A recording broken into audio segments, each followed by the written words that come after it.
Welcome back to Scouching's Prospect Pyramid series, and today we're taking a look at the New Jersey Devils prospect pipeline. Before we get into it, I need to describe what a prospect is and what the tiers we're grouping these players into mean. So, a prospect is a player within 5 years of their first year of NHL draft eligibility, and they haven't been on an NHL team for more than a season. As well, we're also going to group players into tiers, starting with a franchise level player, which is the Jack Hughes of the team, so to speak, an elite level player that you just cannot live without.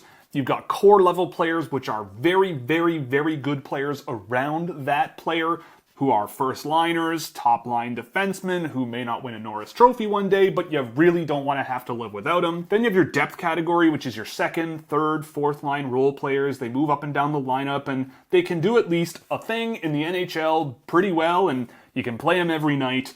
You've got your maybes category, which are guys that have a bit of a ways to go, but they might have a lot of potential and some question marks, or maybe a more limited ceiling and maybe not quite enough to get themselves into the NHL. To get things started, we're going to go to the depth category, and there are some players here who really push the boundaries of this area for me, and Seamus Casey and Anton Salayev. I think Anton Salayev was a really good pickup for the Devils this year at the draft. To me, he wasn't the best player available, but I think he offsets the types of players they've drafted and got on the team and are developing now pretty well. I think he projects as a pretty good defensive defenseman in the NHL. I'm not sure how much offense there will be, but with the skating ability he has, his ability to use his reach, and improving physical tools over the next little while, I think there could be something there with Salayev, but he's really pushing the limits of this depth category. The same can be said about Seamus Casey, but for almost the opposite reasons. Seamus Casey is an exciting offensive defenseman, and I feel like after some time to acclimatize in the AHL, he could become a really impressive pro hockey player in the NHL.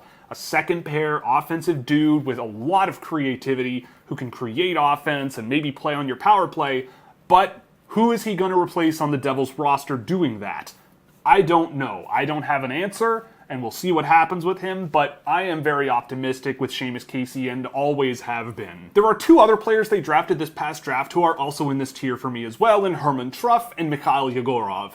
Yegorov was one of my favorite goaltenders this year. He faced a seriously heavy workload with Omaha this year, so judging him by his save percentage might be a little hasty, and I've liked him whenever I've seen him.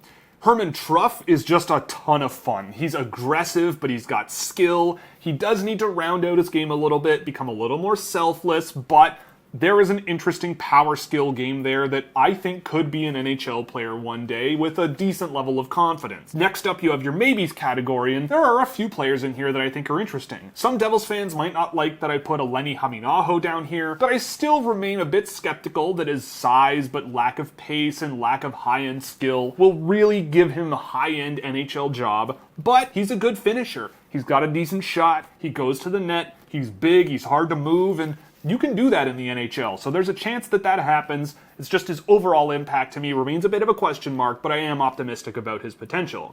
Josh Filmon scores and scores and scores. Wicked shot. I'm just very curious to see how he plays in the AHL this season. Matthias Molovsky was a guy who I found really impressive at the World Juniors.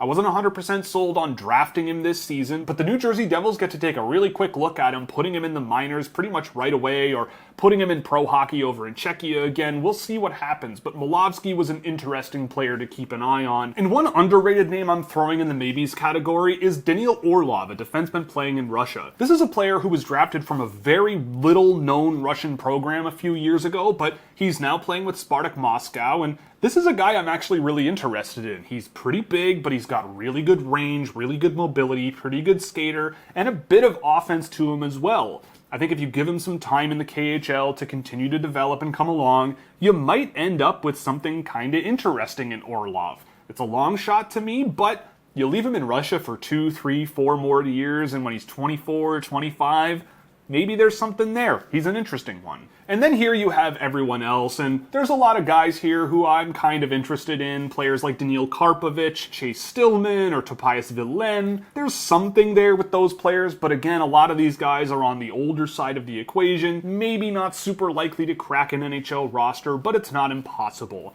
To me, it's a lot of the statistical likelihood. Kasper Pikkarainen was decent in the Summer Series games I saw of Finland this season, but time will tell if it's going to be enough to be an NHL job one day. And that's it for the New Jersey Devils. They've had a lot of young players graduate out of the prospect pipeline over the last few years, so it makes some level of sense that they're one of the last teams we're going over, but there are still some interesting ones to keep in mind, and I thought they did pretty well in the 2024 draft class overall. Hopefully in the coming NHL season, the New Jersey Devils can make a more positive turn and put themselves in the playoffs again, because they seem like a team that's on the cusp of getting there.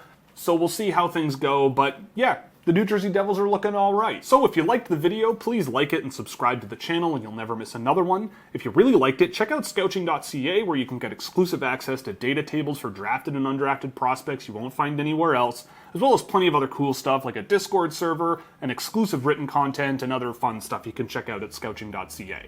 So with that, we're done with the Devils, and up next we're going to look at the New York Islanders.